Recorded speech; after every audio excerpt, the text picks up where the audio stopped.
Isang pinagpalang araw sa inyo mga kababayan. Narito na uli ang inyong mga lingkod para sa Linya ng Pagbabago. Ito ang programang tagapaghatid sa inyo ng mabuting balita kung saan ang mga suliranin ng ating mga kababayan ay makikita niyong nasusolusyonan. Iba't ibang kaso at problema ang muli niyong matutunghayan ngayon. Mga problema at hiling na inilapit ng ating mga kababayan sa Presidential Complaint Center at Hotline 8888. Ang mga kwentong ito ay magsisilbing liwanag para sa iba para hindi mawala ng pag-asa sa kanilang sariling pinagdadaanan. Unahin natin ang inilapit ng isang concerned citizen sa Tangub City, Misamis Occidental. Inireklamo niya ang madalas umanong pagpapaliban ng klase ng mga estudyante dahil sa sari-saring festival noon. Pati na rin ang umano'y mandatory contribution ng mga guro para sa aktibidad.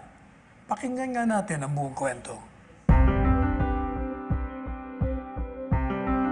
Pangunahing mandato ng Department of Education ang magbigay ng kalidad na edukasyon para sa mga kabataan. Pero para sa isang concerned citizen mula sa Tangub City, Misamis Occidental, tila hindi nagagampanan ng DepEd Region 10 ang tungkuling ito. Sa kanyang liham sa Presidential Complaint Center, sinabi niyang naaantala ang klase sa secondary level dahil sa mga piyesta at aktibidad ng lokal na pamahalaan.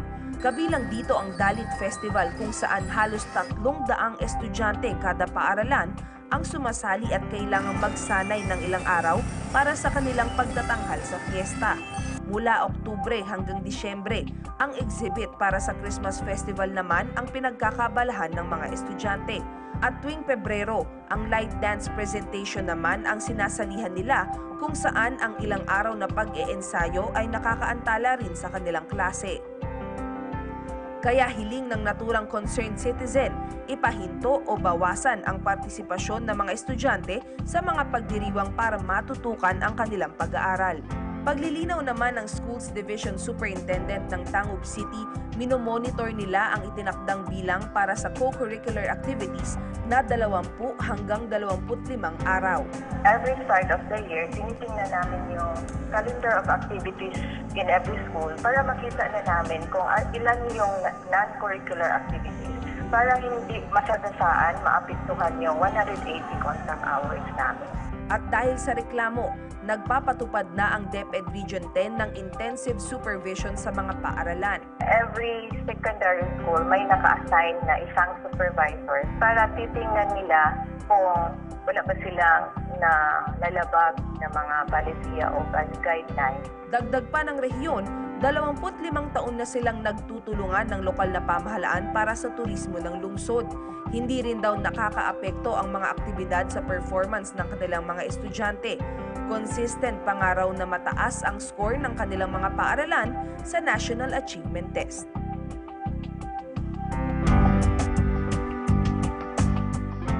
Tradisyon na ng mga Pilipino na magdiwang ng iba't ibang festival para sa nga naman ay hindi makaabala sa pag-aaral ng mga bata at hindi rin maging pasanin para sa mga guro na gumagastos para sa kontribusyon. Dapat ay sagot siya ng lokal na pamahalaan. Gayunpaman, salamat sa Department of Education at inayos niyo ang problemang ito. Tiyakin niyo lang na hindi ito magiging pabigat sa mga estudyante at mga guro. Mula Misamis Occidental, silipin naman natin ang problemang idinulog ng isang farmer beneficiary ng Comprehensive Agrarian Reform Program sa Legazpi City, Albay.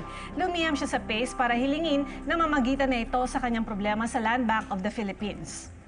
November 7, 2016, ang sumulat si Ginoong Salvador Rosamiran sa Land Bank para sa hinihinging Certificate of Full Payment para sa kanyang lupa. Ilang buwan na raw siyang naghihintay, pero ang ibinigay lang daw sa kanya ay photocopy ng Emancipation Patent Number, kaya wala siyang pinangahawakang dokumento na sa kanya na ang lupang sinasaka. Kaya ang ginawa ng PCC, nirefer nila sa Land Bank ang suliranin ni Ginoong Rosamiran noong November 16, 2016.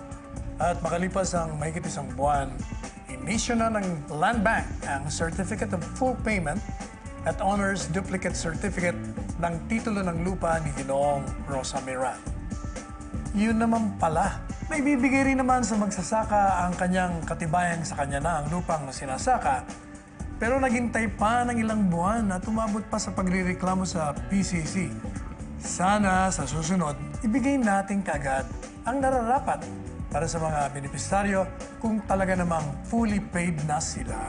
Kaya salamat po sa Land Bank of the Philippines sa kanilang aksyon sa reklamo ni Ginoong Rosamiran. Ito namang susunod nating kwento ay aksyon din ng habol mula sa Philippine Postal Corporation. Nawala raw ang package ng isa nating kababayan mula sa Cabuyao City, Laguna.